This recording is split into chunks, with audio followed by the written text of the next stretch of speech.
চীনের president Xi Jinping সম্প্রতি Europe সফর করেছেন। ফ্রান্স দিয়ে সফর শুরু করে সার্বিয়া এবং হাঙ্গেরিও গিয়েছিলেন তিনি। শি জিনপিংয়ের এই সফর বেশ চিন্তায় ফেলেছে ইউরোপীয় নেতাদের। ইউর শীর্ষ নেতারা উদ্বেগ জানিয়ে আসছেন যে ইউরোপের রাজনীতিতে হস্তক্ষেপ করছে চীন।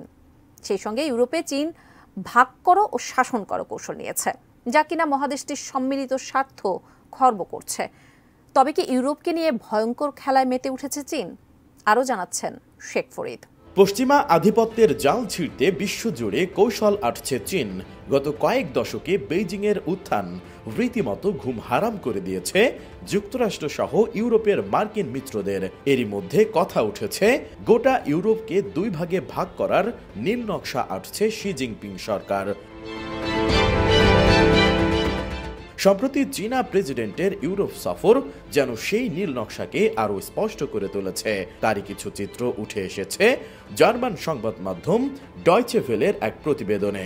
পরমাণু শক্তিধর ফ্রান্সকে দিয়ে নিজের ইউরোপ সফর শুরু করেন শি জিনপিং। এরপর গিয়েছিলেন সার্বিয়া ও হাঙ্গেরি সফরে। ফ্রাঙ্কফুর্টের গেটে বিশ্ববিদ্যালয়ের গবেষক ও চীনা পররাষ্ট্রনীতি বিশেষজ্ঞ বারট্রাম লাং জানান, ইউরোপের ওই 3 দেশের সঙ্গে বেইজিংয়ের বিশেষ দ্বিপাক্ষিক সম্পর্ক রয়েছে।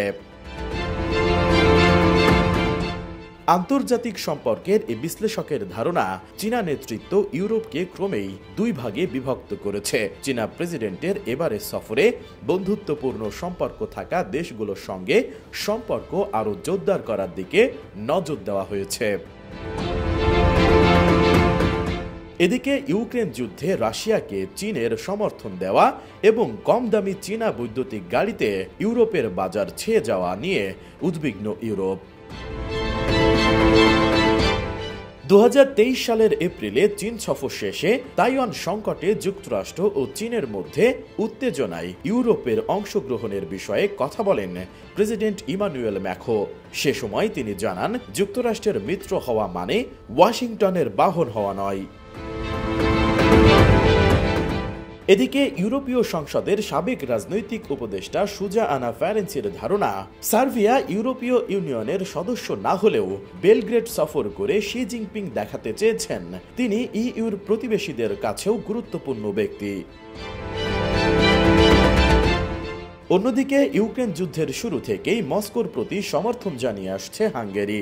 এছাড়া চীনের বিরোধিতা করে ইউর করা বিভিন্ন প্রস্তাবেও কয়েকবার ভেটো দিয়েছে দেশটি।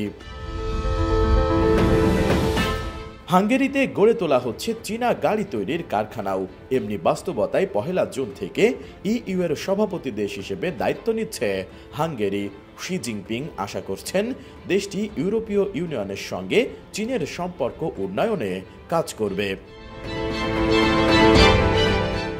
এছাড়া চীনের বেল্ট অ্যান্ড রোড ইনিশিয়েটিভের আওতায় সার্বিয়াকে বিপুল ঋণ দিচ্ছে বেইজিং। এসব ঋণের অর্থে হাঙ্গেরি ও সার্বিয়ার মধ্যে একটি দ্রুতগতির রেল লাইন নির্মিত হওয়ার কথা রয়েছে। বিশ্লেষকরা জানান, চীনের সামগ্রিক কৌশল হল ইউরোপের ঐক্যকে ভেঙে ফেলা, সেই সঙ্গে ইউ এর বিভিন্ন সদস্য রাষ্ট্রের সঙ্গে আলাদাভাবে সম্পর্ক বাড়ানো। ATN News।